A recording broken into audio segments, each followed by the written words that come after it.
आज दुनिया के सामने सबसे बड़ा सवाल यही है कि क्या रूस और यूक्रेन की लड़ाई अब एटमी जंग में तब्दील हो सकती है? क्या रूस इस बार नाटो पर परमाणु प्रहार कर सकता है? क्योंकि हाल ही में रूस ने जो युद्धाभ्यास किया है उसमें एटमी वेपन दागने के ट्रिगर को दबाने का भी अभ्यास किया गया है, जिसके बाद दुनिया भर में यह चर्चा आम होने लगी है। क्या इस बार यूरोप में एटम बम का धमाका कर सकता है रूस?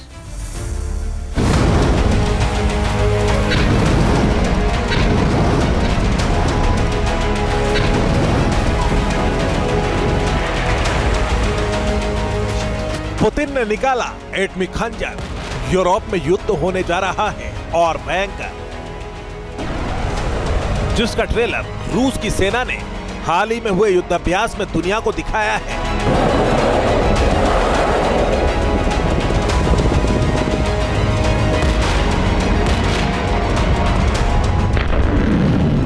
जब पुतिन की फौज ने अपने एटमी हथियारों की नुमाइश की, परमाणु बॉम्बर से लेकर एटमी मिसाइलों से सैन्य अभ्यास को अंजाम दिया गया।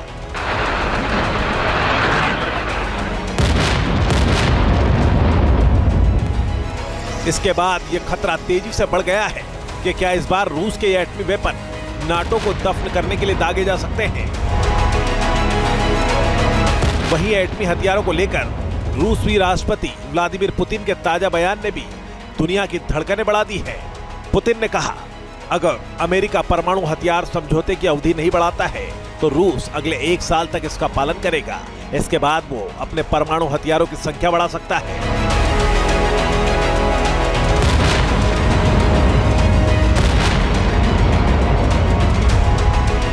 इस बयान के मायने ये हैं कि रूस नाटो के खिलाफ परमाणु युद्ध की तैयारी में जुट गया है, जिससे नाटो के भीतर हड़कंप मच गया है।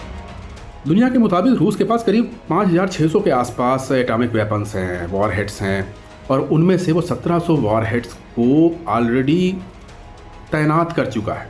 यूरोप की सिचुएशन बहुत गंभीर है और रूस के पास डिलीवरी प्लेटफॉर्म पे तमाम तरह के हैं। उसके पास सबमरीन्स हैं, उसके पास एयरक्राफ्ट्स हैं और सरमर जैसी मिसाइलें हैं जो कि दूर दूर तक इन एटॉमिक वॉरहेड्स को ले जा सकती हैं। यानी यूरोप खतरे में है।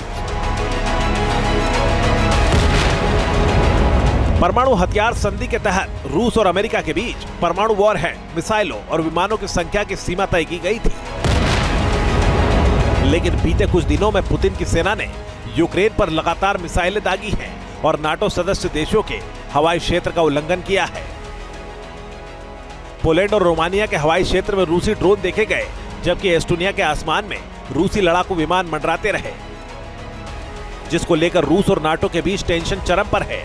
इसी बीच अमेरिकी राष्ट्रपति डोनाल्ड ट्रंप ने जो कहा उसने जंगी खतरे को और बढ़ा दिया है। यूक्रेन के राष्ट्रपति व्लादिमीर जेलेंस्की से मुलाकात के बाद ट्रंप ने पुतिन को सीधी चेतावनी दी है। पुतिन ने नाटो पर शिकंजा कसना शुरू कर दिया है, क्योंकि नाटो देश ही यूक्रेन की असली ताकत माने जाते हैं और यूक्रेन को जितने भी हथियार इस वक्त मिल रहे हैं, जिनके दम पर वो रूस की ताकत का मुकाबला कर रहा है, वो सभी नाटो देशों के जरिए ही सप्लाई हो रहे हैं। इसीलिए पुतिन भी अब नाटो के खिलाफ आर पार के मूड में दिख रहे हैं, जिसकी तैयारी वो कई महीनों से कर रहे हैं। रूस ने कम क्षमता वाले सामरिक परमाणु हथियार विकसित किए हैं और अपनी सेनाओं को सीमित परमाणु युद्ध लड़ने के लिए प्रशिक्षित किया है।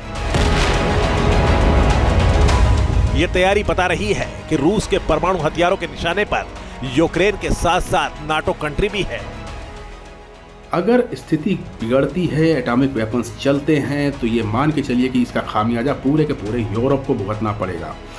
रूस के पास ही इतने परमाणु हथियार हैं जिनमें से अगर वो 1% भी इस्तेमाल कर देता है तो उसका खामियाजा सिर्फ पोलैंड, एस्टोनिया, लातविया या फिर वो देश जो कि रूस के पड़ोस में, सिर्फ उनको नहीं होगा। इसका खामियाजा पूरे के पूरे यूरोप को भुगतना पड़ेगा, क्योंकि एटॉमिक वेपन्स वो वेपन्स हैं जिनसे पूरी की पूरी नस्लें खत्म हो जाती हैं। यही वजह है कि पुतिन के एटम बम से नाटो के खेमे में हड़कंप मचा है, क्योंकि पुतिन ने अगर परमाणु वॉर का ऐलान कर दिया तो सबसे ज्यादा तबाही यूरोप में ही होगी और यही टेंशन अमेरिका से लेकर यूक्रेन तक नजर आ रही है।